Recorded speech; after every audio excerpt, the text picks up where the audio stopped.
Hello and welcome to Pickleball Therapy, the podcast dedicated to your pickleball improvement. Hope you're having a great week. We are midweek after the U.S. Open.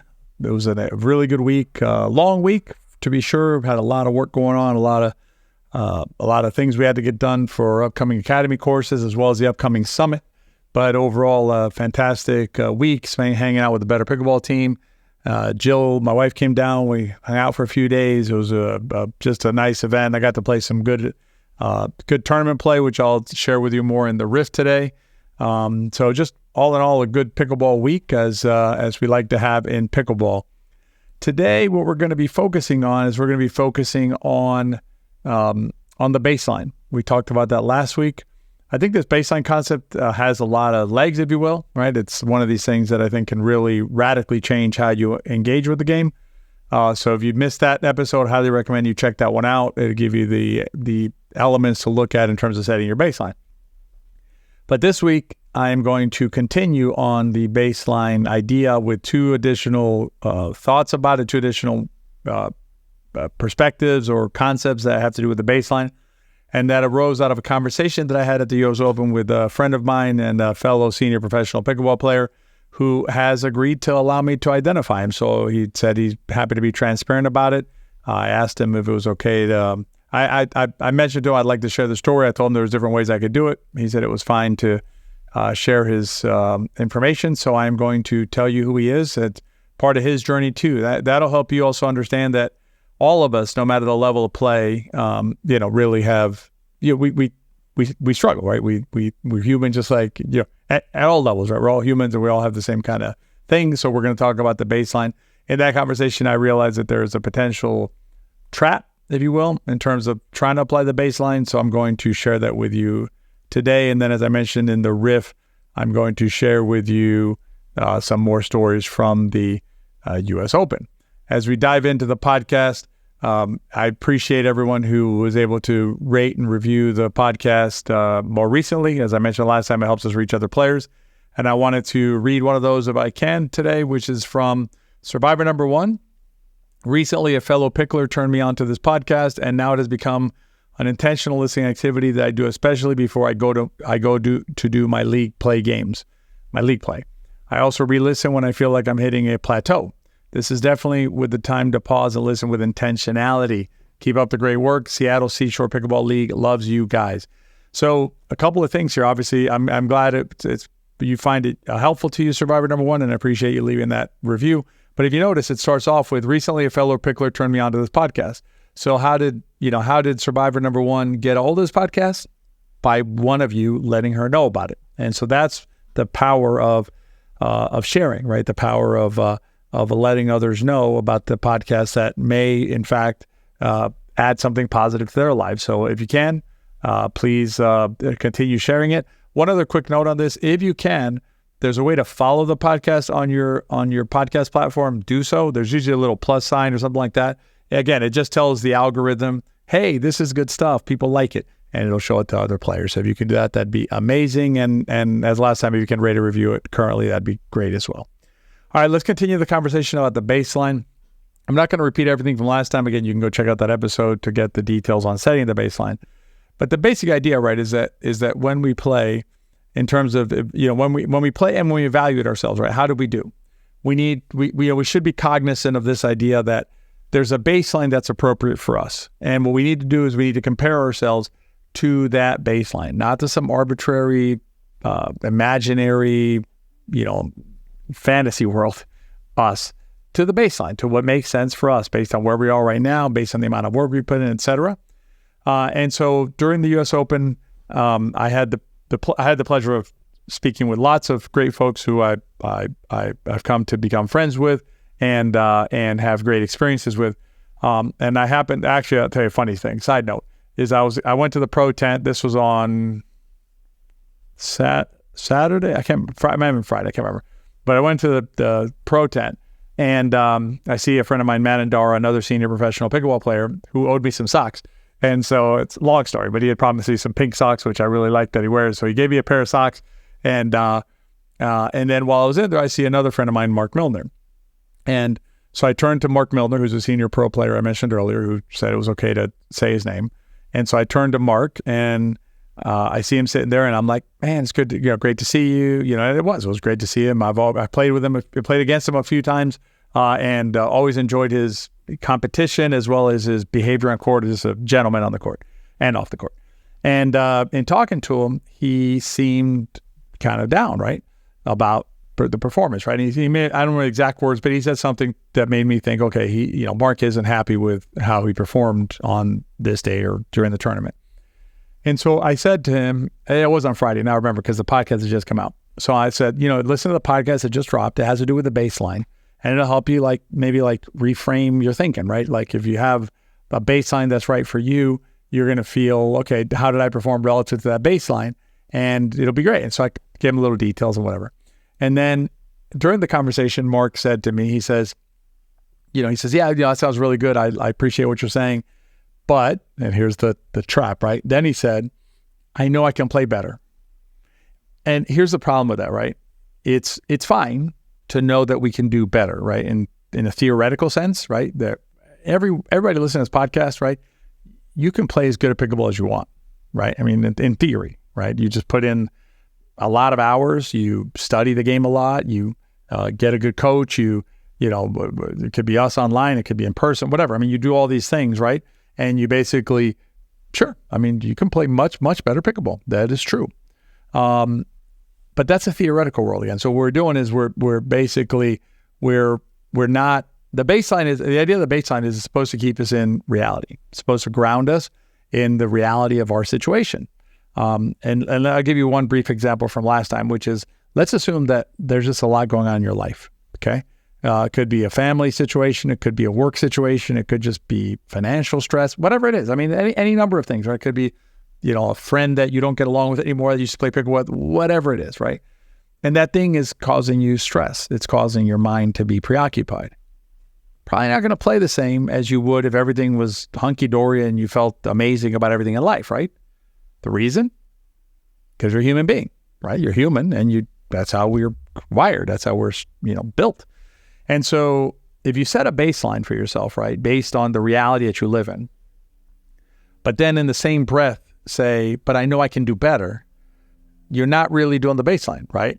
You're falling into the trap of going back to theoretical you, right? This, not magical, it's not magic, right? It's just not reality, right? It's someone who you could become, maybe, right, with a lot of work and effort and things, and maybe in the future that'll be the baseline for you, right? Because you'll move your baseline. Right, your baseline can move, but you need to be realistic, right? You need to be honest is the word I'm looking for. I'm trying to find a better word, but honest is a good word. Honest with yourself, right? This is where I am right now, and there's nothing wrong with that. I mean, you are, again, wherever you are in terms of how much time you're putting into the game, in terms of practice, where you're at mentally, where you're at physically. Maybe you're injured, things like that. So you have to deal with the realities that are presented to you and avoid the temptation to fall into the theoretical again, right? That's the trap. The trap is a theoretical trap that you fall into by saying, I believe, I know I can do better. That's theoretical you, baseline, real you, okay? And when you set the baseline, as long as you performed relative to that baseline, everything is fine in terms of your performance. Again, that doesn't mean you can't improve in the future, right? Doesn't mean you can't try and move your baseline, okay? With some work, more focus on it and focus on your game, focus on your growth and things like that. Move the baseline. That's fine. But in the moment when you're evaluating your performance, right? This is like a snapshot of your performance. You should use your current baseline and avoid the trap of going theoretical, okay? So that is, and the thing about Mark, and myself included, and other pros who I know, we all have the same kind of struggles in terms of our performance, in terms of our, how do we do relative to what we can do? I had a conversation with not a senior pro player, a top pro player at nationals, and it was basically the same conversation I had with Mark. In terms of. I won't say her name because she hasn't given me permission to do so, but I can tell you that she's a top player. I can't tell you, I just ran into her. I started having a conversation with her, and she was very down about the way she played. And she's a top player, top 30 for sure. top 50, 100% sure, top 30 probably when she's on her game. And she was down on herself, right? And so it's the same thing. Why? Because the baseline that she was reaching for is a theoretical baseline in terms of, I know I can play better. Well, not today, right? Because that's not the baseline that applies to you today. So that's how you want to use that baseline. One other baseline concept that became clearer to me during the US Open was, you have to be careful. Another trap, if you will, is you have to use your baseline, not somebody else's baseline. And what happened was on that Friday, I played with Stephanie Lane, and we had a tough first match against my good friend Scott and his partner Cheryl. Tough battle. We were down pretty big in the first game. We were able to pull that one out and then win the second game, reasonably well. But I mean, basically, it was a tough battle. It was a good match. And we run into our second match. We run into a buzzsaw. So we had to play David Weinbach, the Badger, and Chris Carges, who ended up with silver or gold. I can't remember. It might have been gold. I think it was gold. Chris, I'm sorry if I forgot, but I think it's gold. But anyway, they ended up doing very well. They ended up running deep and doing great in the tournament. And actually, I take that back. They got bronze. My bad. They got bronze. Still very good. Because Unseen's at Whitwell ended up with gold, as I recall. Maybe they ended up with silver or bronze. But the point is, they played really well in the tournament, and they were a tough team. So here's the takeaway, right? When we finish that game, and we look at it objectively, okay, we step back from it, and we look at it objectively. What is my and Stephanie's baseline relative to Chris and Dave's baseline? It's not the same. Okay, as a team. In other words, like our ability to compete at a certain level and their ability to compete at a certain level, it's different. If we both play to our baseline, right? We both play perfectly to our baseline. Chris and David are likely going to win most of those matches. That's just objective reality that we have to deal with. Now, can we beat them? Sure. We would have to play out of our minds, way above our baseline, and they would probably have to stumble a little bit. Then we have a chance of beating them. That's how the game is played, right? When you have a baseline difference that is as big as that one potentially, right? Not potentially, is that one in reality. And why? Why is that different? Well, I know that David and Chris work a lot at their game, right? They work hard, and we got to respect that. We have to applaud it, and we have to celebrate it and say, that's great that you guys are doing that. I, on the other hand, spend most of my time doing this. I record podcasts. I'm writing the book, doing the YouTube stuff, and also our internal teaching, our academy work, right? We have a live game study coming up, which I'll mention to you in a second, that you can join us at. But basically, we have all of these things. That's where I spend my time, okay? I don't spend my time out there drilling and playing tournaments and playing, competitive rec matches and things like that to get ready for tournaments. That's my choice. So my baseline, I can't expect my baseline to be the same as Dave and Chris. I should say Stephanie still has a full-time job, right? And so she does a lot of IPTPA certifications to certify other coaches throughout the country. So the point is, it's fine. In other words, just have to deal with reality. Our baseline and their baseline is going to be different. And Stephanie and I had a nice conversation after the Open, or after our day, when we were talking about the day, and we had this conversation. I think it really helped, right? To say, okay, let's look at the relative baselines and say, it's just that's the reality we have to deal with. And I would say relative to our baseline, I thought that in that match, even though the score wasn't fantastic, we played competitively and we played well relative to our baseline. So watch those two traps. One is the theoretical baseline, and the other one is this comparative baseline, if you will, where I'm comparing myself to somebody else, and you'll better be able to use the baseline. In the Riff, I want to share with you a particular story about the US Open. It has to do with hybrid pickleball, where you play with a wheelchair player, one wheelchair player, one standing player. It was really eye-opening and exciting, and I want to share with you some lessons that I took away from that experience.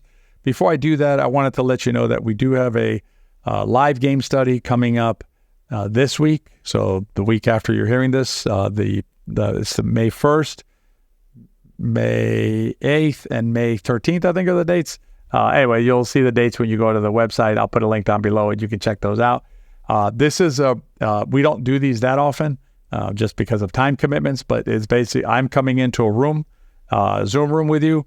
We're going to put up a match, and I'm going to start the match, and I'm going to tell you what is going on during the match. We'll talk about mechanical areas that are good and could be better.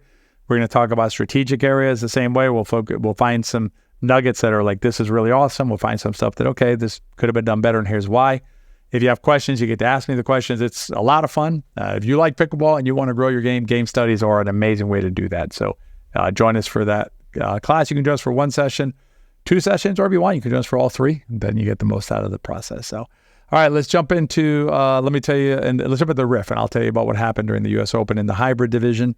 I had the pleasure of playing with Ken Dumont. I got to meet him briefly at last year's U.S. Open. Stephanie Lane, who's part of our Better Pickleball team and helping us with some coaching programs that we have going on, has known him virtually her whole life, like 40 years.